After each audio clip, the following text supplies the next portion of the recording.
Here we are, welcome back to the channel. I'm looking at the latest time trial to get you 2 million credits. As usual, you can access this on the top right hand corner on the main menu in sport mode. With the new updates, it brings new tracks, new cars, new physics, so this will be very interesting. So in sport mode, we can access daily races, manufacturers cup, GT cup, etc. We're going to concentrate on online time trials.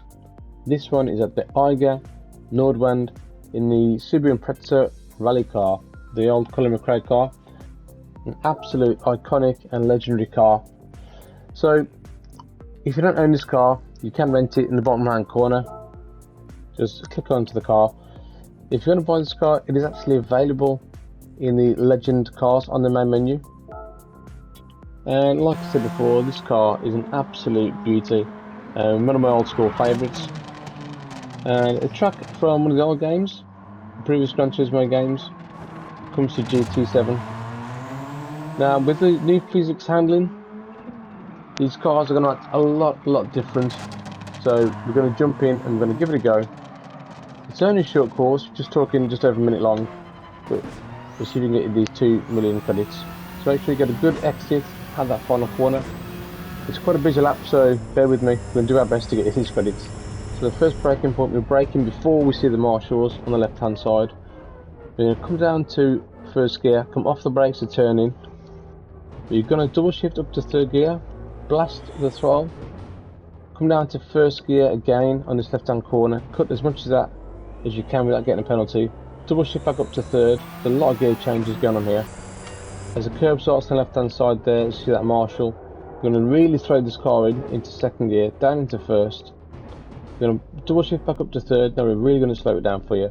We can really throw this car on the left. Look at this steering input there. We're going to really throw the car left and get a little dab on the brakes, and this car will slide in nicely into that left hander, which opens up the corner. There's all the track available to you. You can get 2 wheels on the grass there, that helps. The next tricky one, again we're going to use the marshals as a braking point. We're going to brake in a straight line with less steering angle as we can, and come off the brakes and let the car rotate round, foot down to third. We're going to put it back into fourth and get as close to this wall as possible and get a decent run up the hill. Again, main feature of this one, we are short shifting. You can see the revs there, we're not even going about a quarter of the way. So for the next one, as we hit the little dip in the road just there, we're going to dab the brakes and come down to fifth gear, really throw that car in, back into sixth, and flat out for this left hander. Again, we're short shifting in every single gear. Last braking point, very important one. Before we hit the curb, we're going to brake. We're going to come down to second gear, come off the brakes to let the car rotate in. You can't brake and turn, the car will just understeer. This opens up the corner, you go as wide as you can for that entry, you get a decent exit, back into fifth gear and across the line. So a very busy lap, short lap but a very busy one. And that's good enough for gold. We've got a 103.601. Gold being a 104.6. So it can be quite tricky to get. Might take a bit of time to get used to the handling. You can really throw this car around. Don't be afraid to really throw it around, but be careful on the brakes. But that time puts us top 100 in the world, actually 70th in the world at the time of recording, so quite pleased with the lap. But as usual, we're going to have a look at the chase cam, just so you can get a better idea of how much track we can take and some of the lines we can take on this course. So just before we get to the marshals, come down to first gear, and I hug this apex into third, back down to first gear, cut a bit of the grass, plant it in third gear, be careful on that throttle, really throw it into this right hander, into first gear, back into third, and this left hander, really throw it into second. You can see the car gets a nice little slide, and that's what you need to get the car rotated. Just kind of push it as much as you can. This is a really tricky one. If you brake too late there, you will end up in the barrier, and the car is going to oversteer quite drastically under braking and turning at the same time at high speed, so be very careful on the brakes as well. As you hit this dip in the road, you hit the dip, back it down to fifth gear, take as much of the corner as you can, which opens up this left hander to take it flat out.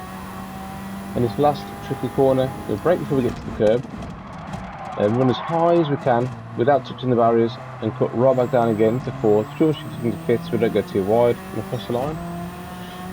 And there you go, that's the lap.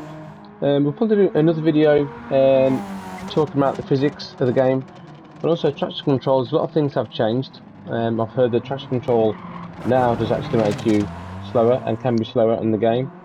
I used to run on TC1 on GR3 cars, and sometimes counter steer and assist depending on what cars and what track you were using. So maybe that's something we can look at and see if it does help, or if it's actually slower now using TC and counter steer assist. Well, there you go. We'll leave you with the rest of the replay, and we'll look at doing the next time trial to get these 2 million credits when they next come out. But for now, that's me done. I'll see you guys next time. Laters.